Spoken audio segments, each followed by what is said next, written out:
before he headed to Panmunjeom at around 7:30 a.m. this morning. By fully implementing the September 19th Comprehensive Military Agreement and by putting in our best efforts, we hope the inter-Korean military talks achieve their goal and play a significant role in leading the denuclearization and the establishment of perpetual peace on the Korean Peninsula. General Kim also said the two sides will aim to conduct an assessment of the comprehensive military agreement signed by two defense ministers from the two Koreas last month and to discuss the ongoing projects related to the implementation of last month's comprehensive military agreement. The two sides will also discuss how to form and conduct the Inter-Korean Joint Military Committee through which the two Koreas had agreed to discuss major military issues including large-scale military exercises, various forms of blockade, and the prohibition of reconnaissance activities. And that's all I have for now, and back to you, Mark. Well, thank you very much for that report. Ji-won, that was our Park Ji-won reporting about the general level talks that just got underway a few minutes ago. We'll bring you updates on that throughout the day today. Now, the US is slapping more sanctions on those involved in shady dealings with North Korea. The Treasury Department's measures target two Singapore-based companies and their chief for money laundering, shipping cash and narcotics, and even more illicit activity on behalf of the regime there in Pyongyang. Lee Seung-jae reports. The U.S. Department of Treasury said Thursday that it's targeting Wheationg, a commodities trading company, WT Marine, a marine fuels company, and Tan Wee Bang, a Singaporean national who serves in senior positions in both firms. According to Treasury Secretary Steven Mnuchin, Tan and his co-conspirators made deliberate efforts to launder money through the U.S. financial system on behalf of North Korea. Mnuchin added the U.S. government will not overlook such deceptive practices and is deeply committed to the final, fully verified denuclearization of North Korea, as the Treasury will continue to enforce and implement sanctions until that time. 41-year-old Tan is accused of overseeing millions of dollars in commodities contracts for North Korea, along with at least one other individual dating back to at least 2011. WT Marine is closely related to Wheationg as two of its vessels, the JW Jewel and NYMEX Star, engaged in illicit economic activity linked to North Korea last year. The sanctions impose a freeze on the property or interests of the designated entities, vessels, and persons within the U.S. American citizens are also banned from dealing with them. The designations are the latest actions taken by the U.S. in order to enforce UN sanctions on North Korea and pressure the regime into giving up its nuclear weapons and ballistic missile programs. Lee Seung-jae, Arirang News. The US Special Representative for North Korea is coming to South Korea next week for talks on the ongoing diplomatic efforts with the regime. The US State Department says Stephen Biegun will be in Seoul for 2 days from Monday. He'll meet his counterpart, Seoul's Special Representative for Korean Peninsula Peace and Security Affairs, Lee Do-hoon, to discuss ways to achieve the final, fully verified denuclearization of North Korea. Now, Lee visited Washington earlier this week to meet with Biegun, so this latest development is arousing speculation. A big announcement may be imminent. South Korea's Joint Chiefs of Staff has announced this year's annual command post drill.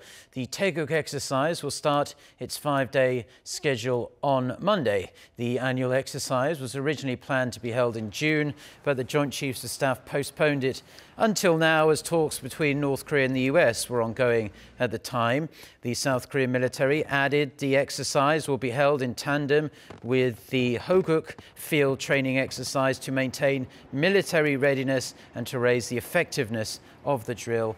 The Taeguk exercise will be held for 2 weeks, also starting on Monday.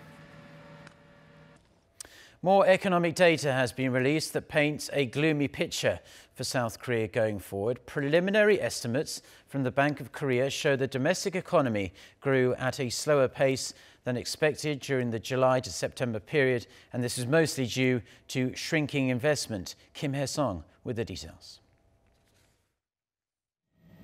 South Korea's economy expanded 0.6% on quarter in the third quarter, on par with second quarter growth, contracting from a 1% expansion in the first. The Bank of Korea says compared to the same period last year, third quarter growth expanded by 2%, the slowest pace of growth in 9 years. Exports and consumption led growth. Final consumption spending contributed 0.5 percentage points and exports 1.7 percentage points to GDP growth on quarter. But construction and facilities investments contribution to growth recorded a negative 1% and negative 0.4%. Exports expanded by 3.9% in the July to September period thanks to semiconductor exports, while imports fell slightly due to a drop in machinery imports. Private consumption went up on growing purchases of non-durable goods like cosmetic goods and clothes. Government consumption rose 1.6% on higher spending in health insurance. But construction investment fell by 6.4%, mainly due to tighter housing market regulations, marking the sharpest fall since 1998. Facilities investment also dropped by around 5%.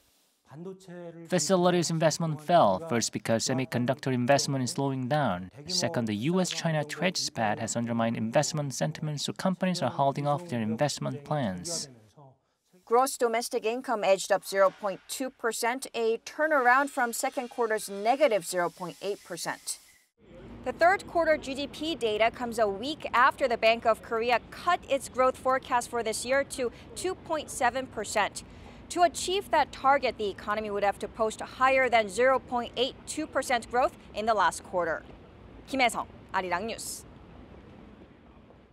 Now, staying with economic news, South Korea's consumer sentiment fell in October. The Bank of Korea says the consumer sentiment index fell 0.7 points on month to 99.5 after rebounding for the first time in 4 months in September. A reading below 100 means there are more pessimists than optimists about the economy, but not by much, it seems. The central bank attributed the fall to households' growing concerns over rising oil prices and fall in domestic stock prices. The National Assembly's annual audit of South Korea's government ministries and state-funded agencies is almost done and dusted now. On Thursday, lawmakers clashed over the Moon administration's economic policies, especially those on job creation. Kim Mo-gyun with the details. Under the spotlight in Thursday's parliamentary audit is once again the Ministry of Economy and Finance, as rival parties questioned the Moon administration's latest policies on job creation announced the previous day. Lawmakers from the opposition parties criticized the government's goal to create 59,000 jobs, saying it's only a temporary fix that creates short-term work. Lawmakers with the ruling party fought back, claiming that the short-term jobs are just part of the government's policies, and stressed that they're aimed at boosting investment and pursuing innovative growth. Meanwhile, in the audit of the Supreme Prosecutor's Office, lawmakers are questioning prosecutors about their investigation into an abuse of power scandal in the judiciary.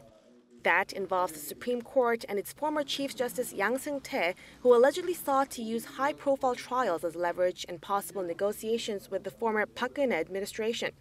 The ruling party urged prosecutors to conduct a thorough investigation into the case, while the main opposition party accused the government of political retaliation against the previous conservative government. The floor leaders of the nation's 4 major parties, excluding the main opposition Liberty Korea Party, announced later in the day that they will push for a motion to set up a special panel of judges who can pursue a fair and transparent investigation. Elsewhere, the Defense Committee and Culture Committee held on-site inspections of some regional departments. However, due to a boycott by the main opposition party over the government's ratification of the Pyongyang Declaration, the Foreign Affairs and Unification Committee and the Transport Committee had to either cancel their on-site inspections or go ahead with only some members present. Kim Mo-gyun, Arirang News.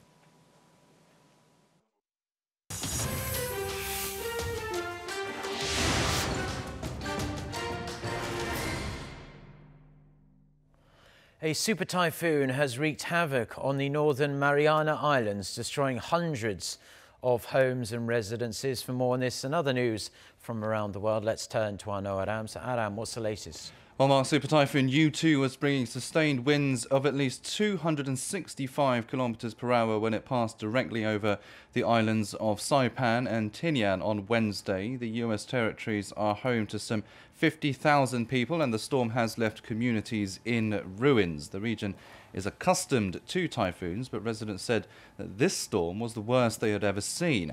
Vehicles were overturned, power lines were ripped out, and storm surges of up to 2 meters were recorded. Hundreds of rescuers are trying to clear up the rubble and look for survivors, but their efforts are being hampered by bad weather.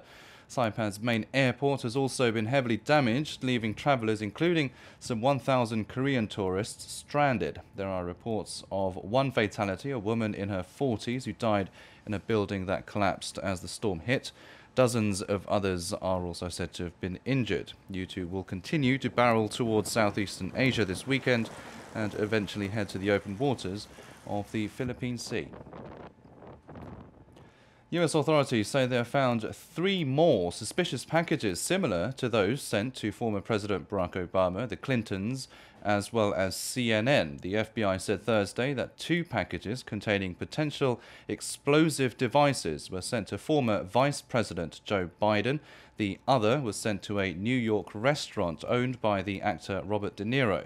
That marks a total of 10 such packages being sent to prominent Democrats and critics of President Donald Trump over the past few days. Investigators are reportedly looking into a USPS facility in Florida where some of the packages may have originated from. Shortly after Thursday's incident, Trump seemed to blame the media, tweeting that so-called fake news, as he likes to call them, is causing anger in American society. The tweet came just a day after he called the American public for unity. The European Central Bank has left its benchmark interest rates unchanged as widely expected by financial markets. That means the main rate now stays at 0% and the base deposit rate at minus 0.4%. However, the ECB confirmed that its plan to end its €15 billion monetary easing policy by the end of the year remains on track.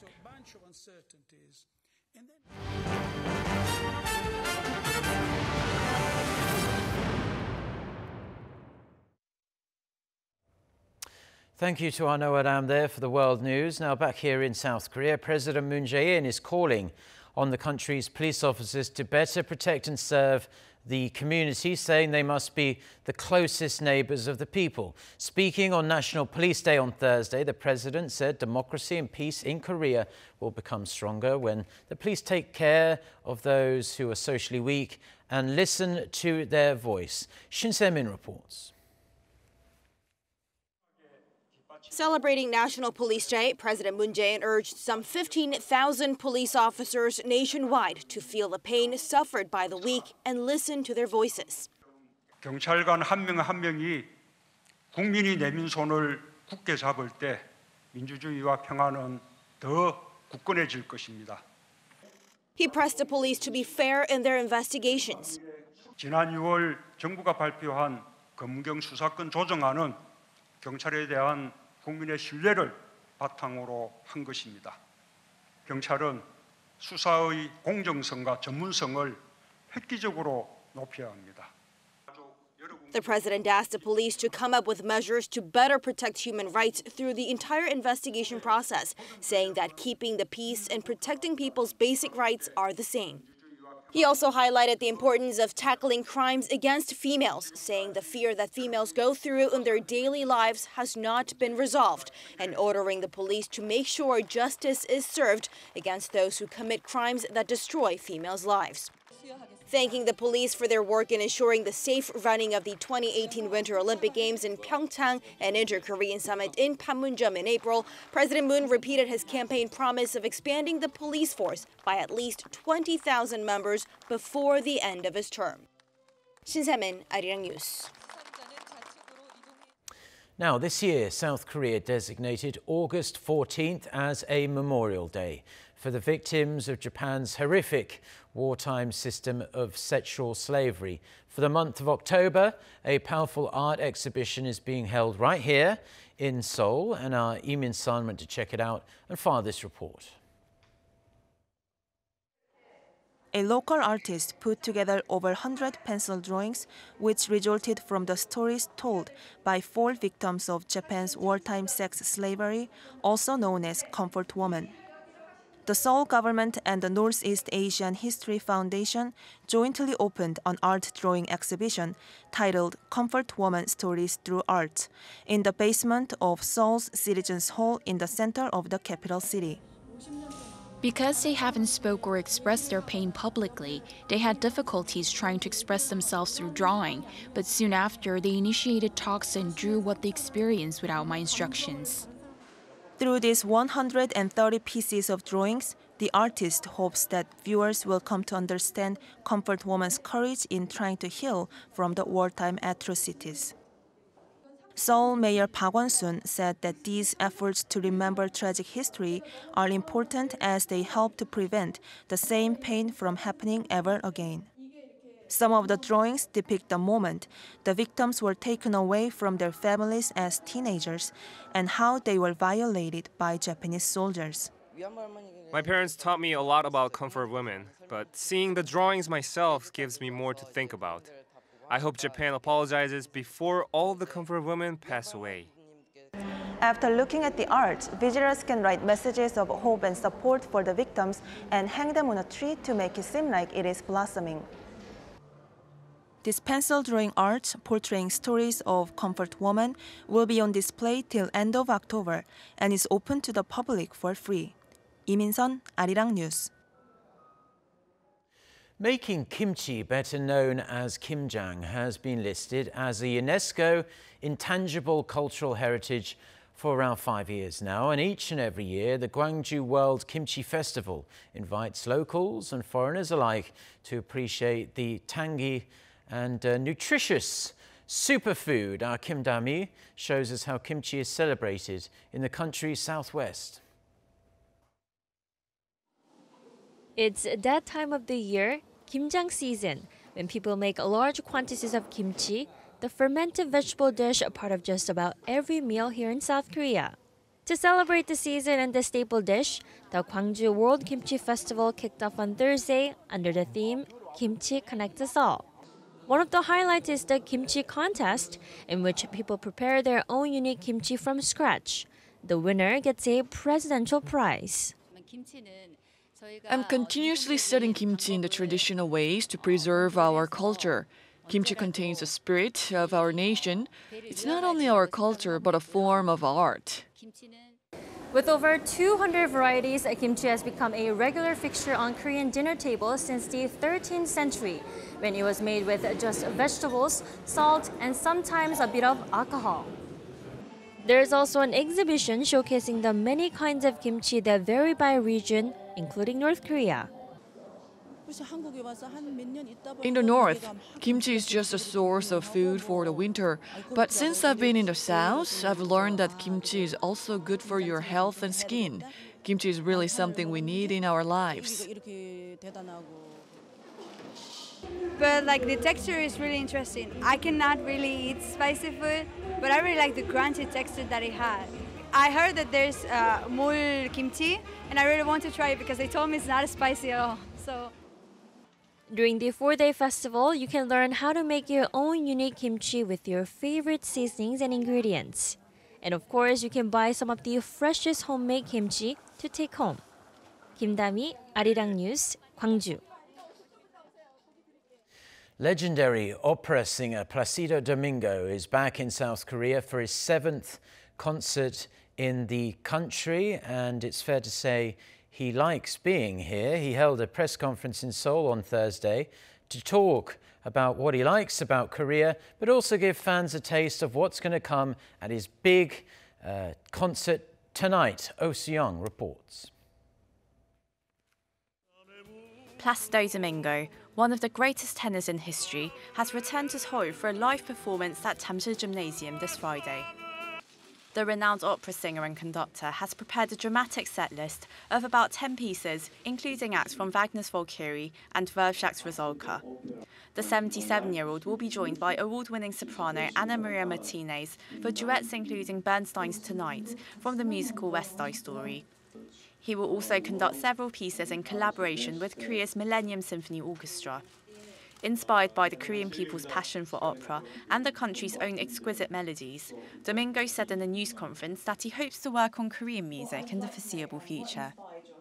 It is very difficult to find another country that is not a Latin country that has more beautiful songs than Korea. And it is just my time is so busy, but I still have the dream to do 1 year an album of Korean songs. The melodies that I have heard that are unbelievable, and I have to do it. It is Domingo's 7th concert in the country, where he is widely acclaimed for his performances as one of the 3 tenors, alongside Jose Carreras and Luciano Pavarotti.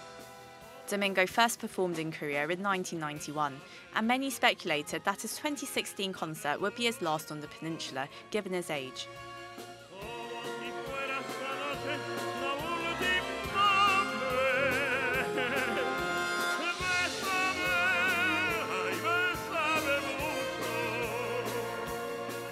However, his surprise return has sparked much excitement, and the opera living legend says he hopes to continue his singing career for at least the next 3 years. Oh Soo-young, Arirang News.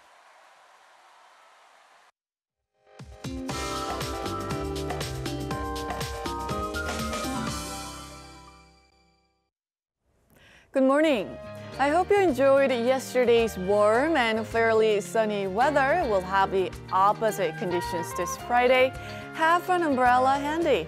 The capital area will see 10 to 40 millimeters of showers, while other regions will receive 5 to 30 millimeters. And it's also been drizzling here in the capital, and soon most parts of the country will showers too. But the rain will let up in the late afternoon, starting from the west of the country.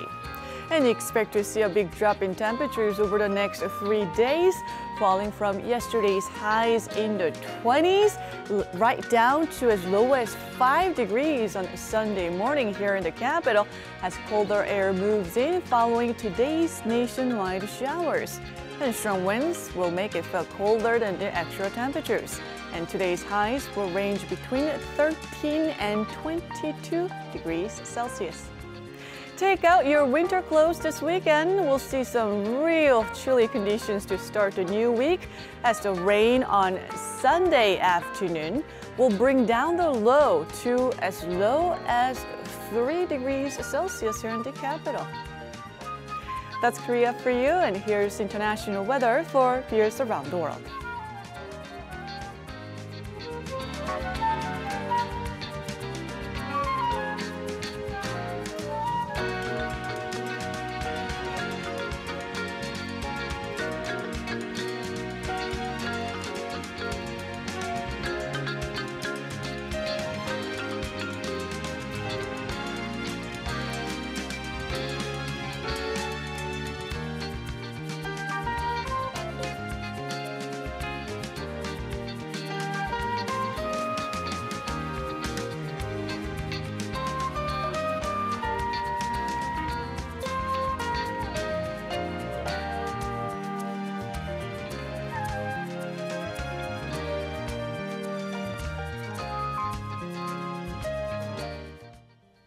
Well, that's all we have for now on this Friday morning here in Seoul. Do stay tuned to Arirang TV. We'll have our next newscast coming up at noon with our very own Lee Ji-yoon. But if we don't see you, have a wonderful weekend. Until next time, goodbye.